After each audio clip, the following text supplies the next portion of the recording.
Assalamualaikum warahmatullahi wabarakatuh. Halo teman-teman, kami dari kelompok 4 akan mempresentasikan hasil diskusi kami, yaitu tentang aspek keperlakuan dalam pengauditan. Baiklah, sebelum memasuki materi, saya akan memperkenalkan satu persatu anggota dari kelompok 4, yaitu yang pertama saya sendiri Santa Destiawati, yang kedua Indah Putri Sundari, yang ketiga Safina, yang keempat Ismi Aziza, yang kelima Hasriyadi Nur, dan yang keenam Irma Dwi Permata. Baiklah, langsung saja. Materi yang pertama akan dijelaskan oleh saya sendiri. Yang pertama yaitu tentang hakikat audit. Hakikat audit sendiri adalah proses pembuktian oleh orang independen terhadap suatu asersi manajemen dengan menggunakan judgement atau pertimbangan dan bukti yang membuktikan. Pengauditan adalah suatu kegiatan yang penting. Setiap organisasi selayaknya secara sukarela melakukan audit untuk memberikan umpan balik atas kinerja yang telah dilakukan. Audit dilakukan oleh auditor yang jati dirinya adalah seorang manusia. Komputer atau malahan robot sekalipun bisa saja membantu proses pengauditan.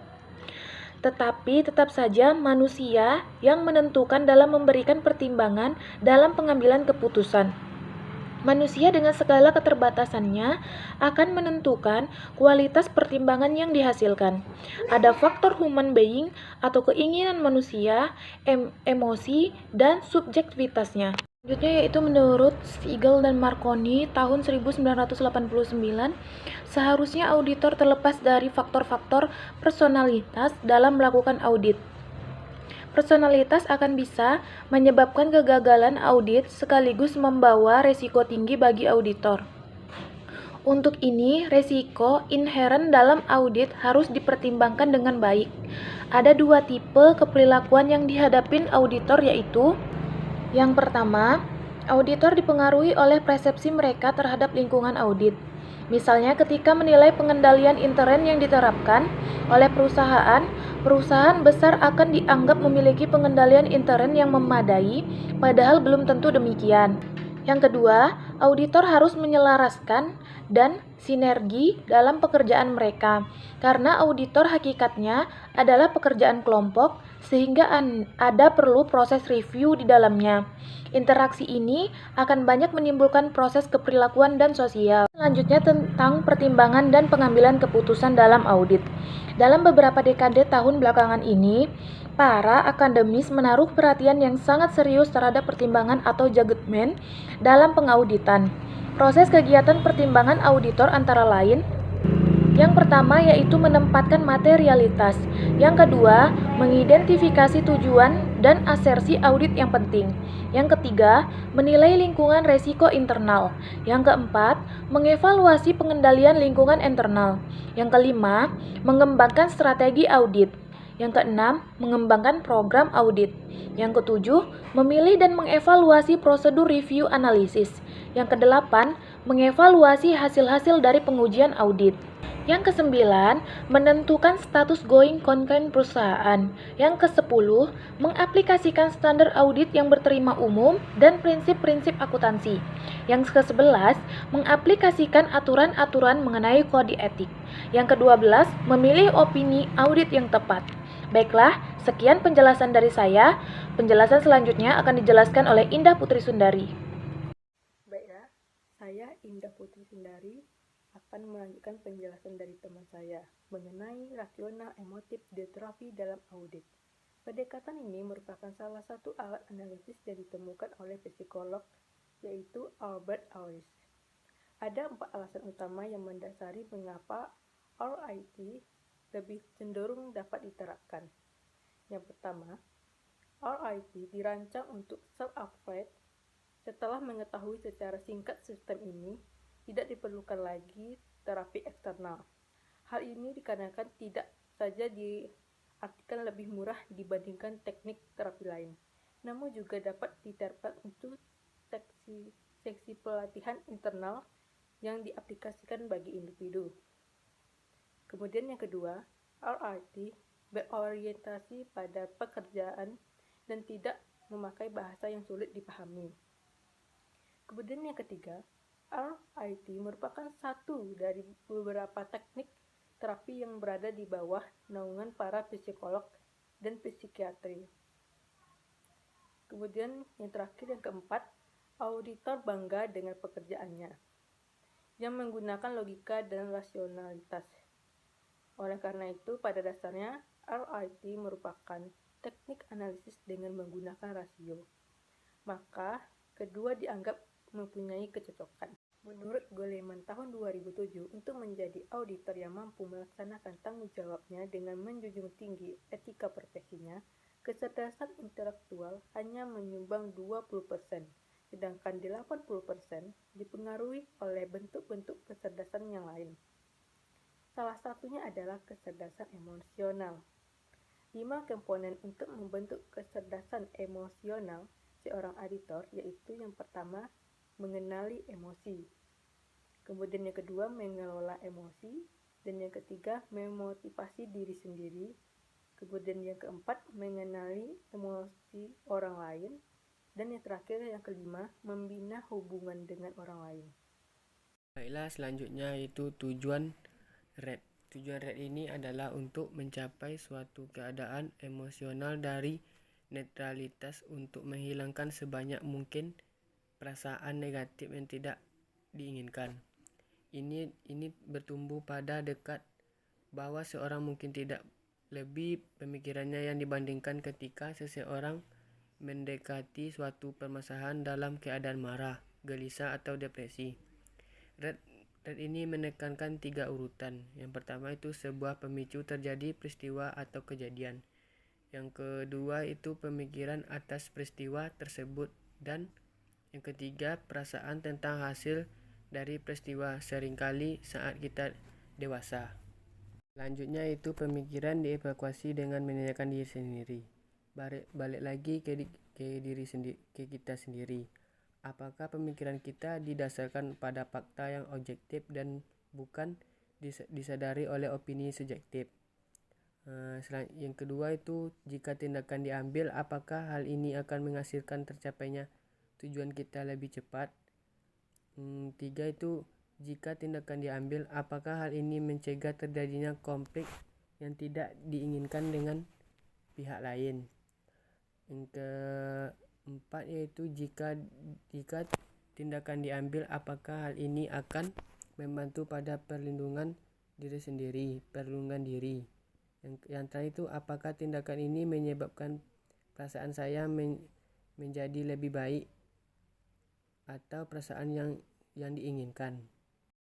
Fenomena dalam kelompok audit. Dalam lingkungan kompetitif, kantor akuntan publik atau KAP harus secara teratur memonitori praktik-praktik terbaik yang menjamin profesionalisme karyawan secara efektif dan efisien. Ivan Service dan Mattenson tahun 2002 menyebutkan bahwa yang dimaksud dengan kelompok adalah 2 orang atau lebih yang berinteraksi mencapai suatu tujuan tertentu. Ada 2 tipe kelompok. Yang pertama itu kelompok formal yang terdiri dari perintah, tugas, dan tim. Yang kedua itu ada kelompok non formal yang terdiri dari kelompok kepentingan dan pertemanan. Beberapa tugas yang membutuhkan proses keputusan kelompok adalah yang pertama, mengidentifikasi risiko internal, risiko kecurangan, dan faktor-faktor risiko pengendalian selama mengembangkan perencanaan audit. Yang kedua itu mengidentifikasi isu-isu going concern atau keberlangsungan perusahaan. Yang ketiga, mengidentifikasi isu-isu yang relevan dalam memilih bentuk-bentuk yang tepat dari opini audit. Dan yang terakhir, mengidentifikasi isu-isu yang relevan dengan catatan atas laporan keuangan. Assalamualaikum warahmatullahi wabarakatuh. Nama saya Ismi Aziza. Baiklah, saya akan melanjutkan penjelasan dari teman saya. Selanjutnya, kesimpulan. Hakikat audit adalah proses pembuktian oleh orang independen terhadap suatu asersi manajemen dengan menggunakan judgment, pertimbangan, dan bukti yang membuktikan. Audit dilakukan oleh auditor yang jati dirinya adalah seorang manusia. Ada faktor human being, keinginan manusia, emosi dan subjektivitas. Ada 2 tipe keperilakuan yang dihadapi auditor. Yang pertama, auditor yang dipengaruhi oleh persepsi mereka terhadap lingkungan audit. Yang kedua, audit harus menyelaraskan dan sinergi dalam pekerjaan mereka. Karena audit hakikatnya adalah pekerjaan kelompok, sehingga perlu dan proses review di dalamnya. Selanjutnya, proses kegiatan pertimbangan auditor. Yang pertama, menetapkan materialitas. Yang kedua, mengidentifikasi tujuan dan asersi audit yang penting. Yang ketiga, menilai lingkungan resiko internal. Yang keempat, mengevaluasi pengendalian internal. Yang kelima, mengembangkan strategi auditor. Yang keenam, mengembangkan program audit. Yang ketujuh, memilih dan mengevaluasi produser review analitis. Yang keenam, mengevaluasi hasil-hasil dari penguji auditor. Yang ketujuh, menentukan status going concern perusahaan. Yang ke-8, mengaplikasikan standar audit yang diterima umum dan prinsip-prinsip akuntansi. Yang ke-9, mengaplikasikan aturan-aturan mengenai kode etika. Yang ke-11, memilih opini audit yang tepat. Memilih opini audit yang tepat. Menurut Goleman 2007, untuk menjadi auditor yang mampu melaksanakan tanggung jawabnya dengan menjunjung tinggi etika profesinya. Kecerdasan intelektual hanya menyumbang 20%, sedangkan 80% dipengaruhi oleh bentuk-bentuk kecerdasan yang lain. Salah satunya adalah kecerdasan emosional. 5 komponen untuk membentuk kecerdasan emosional seorang auditor adalah: yang pertama, mengenali emosi diri; yang kedua, mengelola emosi; yang ketiga, memotivasi diri sendiri; yang keempat, mengenal emosi orang lain; dan yang kelima, membina hubungan dengan orang lain. Baiklah, saya Safina. Di sini saya akan melanjutkan materi yang telah dijelaskan oleh teman saya sebelumnya mengenai tujuan RED. Apa yang dimaksud dengan RED? Menurut Stephen dalam Siegel dan Marconi tahun 1989, RED adalah untuk mengatasi keperilakuan sebagai upaya meningkatkan kualitas pertimbangan.